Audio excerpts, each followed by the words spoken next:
Assalamualaikum, selamat pagi bersama channel AI Ngejreng. Pagi hari ini kebetulan di hari libur, hari Sabtu, kami mengadakan training live langsung dari kebun.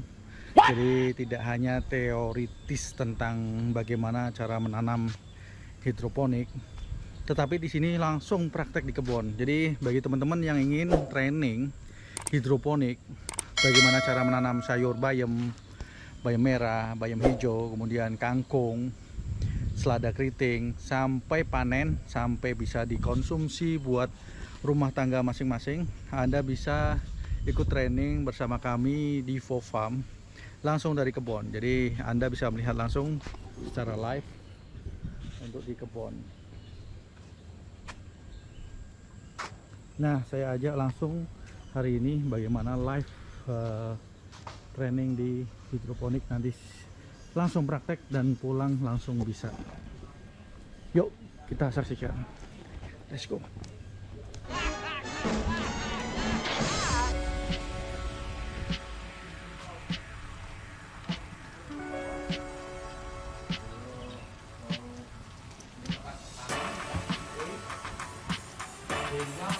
Akar-akar kalau di aeroponik biasanya akarnya sampai kelihatan bersih banget. Kalau dijual semua akarnya kelihatan indah, padahal akarnya nggak dimakan.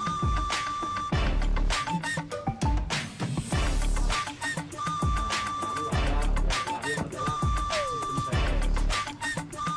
Sistem TPS ini ada yang airnya bisa besar nutrisinya, ada juga yang kita lepas begitu aja, tergantung jenis tanamannya.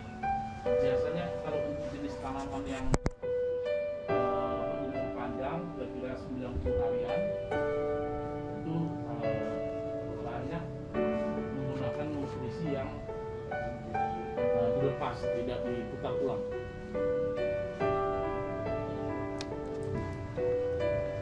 Nah, ini media tanamnya.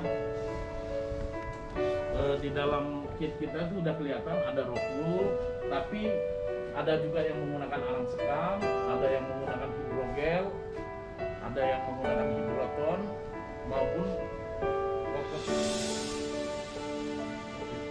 kokopit.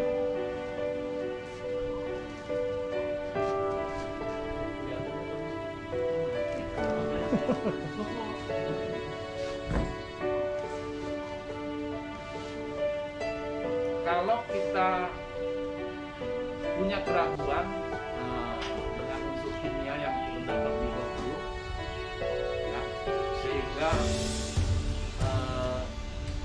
hidroponik kita lebih dikatakan tidak murni organiknya, gitu ya. Banyak orang mengatasi dengan menggunakan arang sekam. Tetapi di dalam proses produksi menggunakan arang sekam ini kekurangannya banyak sekali, khususnya kebersihan tanaman. Karena pada saat panen biasanya arang sekam itu akan terangkat atau di daun-daun yang dari tanaman, sehingga perlu effort untuk membersihkan. Berbeda dengan misalkan di hidroton ataupun di rockwool, kita menjaga kebersihan dari tanaman bagian atas itu lebih mudah. Berarti kalau dari sisi higienis memang recommended menggunakan rockwool. Betul. Kalau dibilang rockwool nggak organik karena dikhawatirkan ada kandungan apapun, sebenarnya kita bisa menggunakan anti fungi, ya, anti jamur, anti apa segala macam yang kita sudah netralkan semua.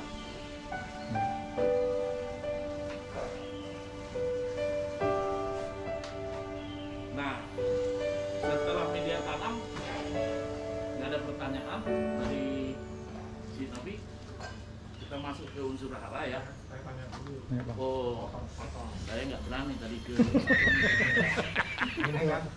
Ini kan ada jenis metode hidroponik, kan ada, saya lihat baca ada 5. ya Pak. Yang cocok yang mana? Untuk apakah penanaman hidroponik itu pengaruh dengan temperatur. Ini kan kebetulan di sini hawanya sejuk nih. Ya, ini Kalau lagi di sejuk, Jakarta Pak. panas. Biasanya Gimana panas nih? juga sih, Pak. Ya. Ya.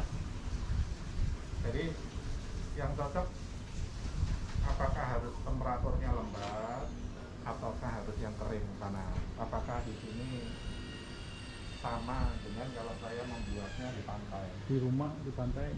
Ya, jadi gini, Pak. Memang itu sebenarnya berawal dari jenis-jenis tanaman yang cocok untuk dataran rendah, tinggi, dan sedang. Berangkat dari situ, kita kalau di pantai, kita juga pertimbangan berikutnya adalah masalah air, Pak. Karena kandungan air yang diperlukan untuk tanaman ini, pH-nya nanti ada ukurannya. Biasanya kalau air di daerah pantai itu cenderung basah, Asin. sehingga dia pH-nya bisa di atas 8. Dari situ kita baru bisa memilih mana yang pas, Pak. Tuh. Kalau untuk skala kecil, sebenarnya dengan sistem sumbu itu maupun sistem DFT yang ini, Pak, di flow ini, itu di temperatur tinggi sangat cocok. Nah, jadi teman-teman jangan lewatkan training ini, luar biasa ilmunya. Anda bisa bekal buat pensiun. Anda bikin greenhouse seperti itu. Tanpa kita merasa khawatir dia kekurangan air. Itu kalau untuk skala kecil, Pak. Karena kalau untuk skala besar, sistem sumbu ini akan memakan banyak tempat. Kemudian kita merancangnya persatuan, Pak. Ininya persatuan. Jadi banyak sekali hal-hal yang dikerjakan dan itu menjadi tidak efisien. Kalau untuk DFT ini juga cocok kalau kita skala kecil. Karena apa? Karena sistem perakitannya memang dia dibuat di tempat yang sangat rata. Lalu air itu memang harus presisi, dia di ujung sama di ujung ini ketinggiannya sama selalu. Jadi kalau ada instalasi yang sedikit miss aja, ini akan berdampak juga kepada jenis tanaman-tanaman di tempat lain. Kalau untuk skala besar,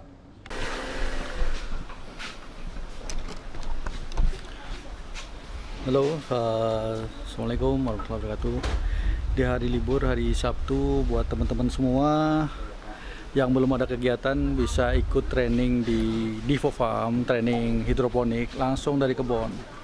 Jadi trainingnya outdoor seperti ini, ruangannya pun nggak ada AC-nya dan protokol kesehatan tentunya ya. Jadi memang sirkulasi udaranya benar-benar dari alam. Jadi jangan khawatir di kebun. Kita lihat praktek langsung. Karena kalau misalnya trainingnya lewat online, kita bingung mau ngajarinya, hanya based on teori aja. Makanya kenapa alasannya training di kebun. Jadi langsung diajarin sama expertnya. Kita lihat.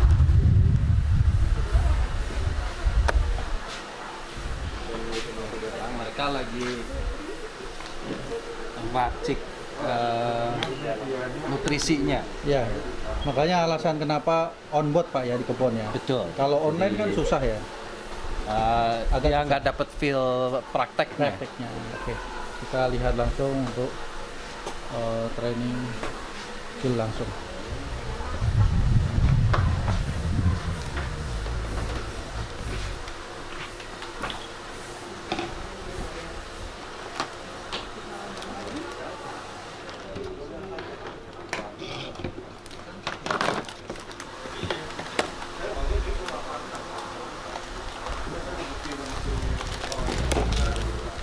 Ukurannya ada ukurannya kan Pak Kris ya? Udah, ini kita udah setting 25 gram, 25 gram untuk 250 ml air. Oke. Ya. Oke.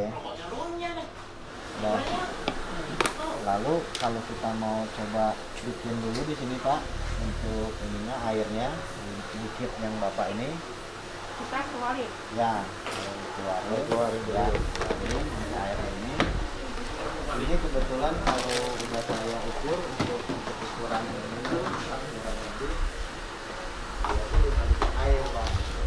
Dengan 5 liter air itu nanti dia akan posisinya di bawah pas di sini ya. Kalau 5 liter air, jadi kalau itu boleh ini airnya ini diisi Diisi dari ini. dari situ. Se? 5 liter Harus pas ini ya? ya pas itu Pak Oh gitu. ya. Jadi gini dong. Ya, masukin di sini. Pas yang 5 ml ini. Ini kan semuanya 500 mili, berarti kalau 5 liter 10 ini. Oh, 10 ini. Ya. Jadi dia lemon. Jadi nanti ini lanjut di monitor di rumah Pak Kris ya? Ya, nanti Oke. lanjut di mana tadi rumah.